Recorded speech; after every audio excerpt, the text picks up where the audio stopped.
Hurry, there's a bank run. You got to go get your money out quickly.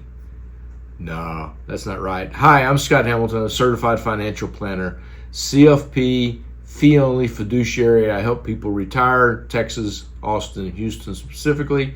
So, the bank run plot is a great movie storyline, but it's not relevant, hasn't been relevant since 1933.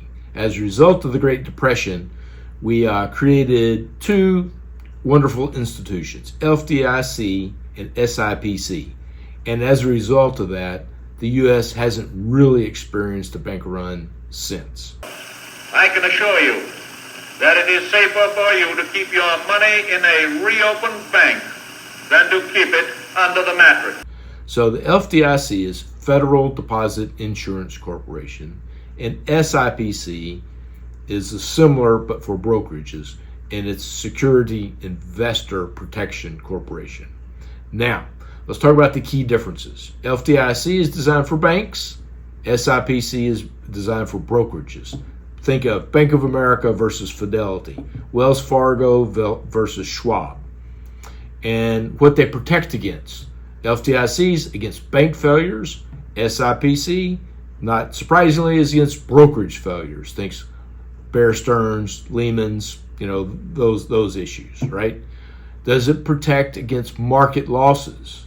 So if you're in cash at a bank, no market losses, it's your cash, dollar denominated, not a concern there. If you're invested in investments at a brokerage firm, it's not protected. It's not against market losses, bad decisions, overconcentration, piling into one stock. That doesn't work. Sorry. Now there's a limit for this. FDIC, $250,000. And for SIPC, it's $500,000 for investments, and they'll have $250,000 of cash. So there's differences. Now, most brokerage firms have excess coverage. For example, Schwab covers up to $150 million. So real life, practical example, got clients that got well over the minimums. They'll keep, a little bit of cash in the local bank and then have a larger amount of cash at a brokerage firm.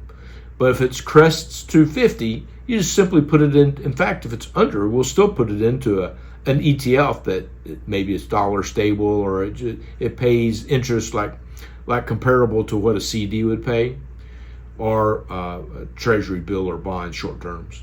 So as long as it's invested, you're covered up to $500,000 at the brokerage firm. Plus, they got the $150 million for excess coverage. So are there some strategies involved? Well, yeah, let's say you've had a windfall, you got excess cash. My recommendation would be to put it in a brokerage firm, invest it day one into an ETF that has, going to pay you a yield, and you're covered up to $150. Simple answer. If you want to make it complicated, you can open it up, one bank account, and put in, more money than that. That's fine. But if you split it by, you can have two banks, and then you can each one's covered up to $250. So you can split it by bank and by account type. So if you have a joint account and a sole account in two different banks, you can cover $1 million there. And then by the owner. So it could be, the wife, the husband, account type, and banks. So you can have Bank of America, and then Wells Fargo, and then individual and a joint, and then husband and wife. And so you can end up, like I said, it gets kind of complicated if you're trying to manage underneath SIPC. Much simpler solution, just go to your local brokerage account, Fidelity, Schwab, Vanguard, put it into the account, invest in an ETF, and you're covered $500,000 plus their SIPC excess coverage up to $150 million in Schwab's case. So that's a real-world example of how we actually navigate around the insurance world. But as a result of Congress is passing the law, FDIC and SIPC, we have more or less eliminated bank runs. It's still a great strategy for movies, and it's a great movie plot. But in reality, you don't really need to worry about it too much. Make sure you stay within the excess coverage limits, and if you're over $250 at one bank, split it amongst accounts, account types, or banks. If you have any questions, if you'd like to dive deeper in this, give me a call. I'd love to chat. Be sure and check our website, Hamilton Financial Planning. Thank you for your time.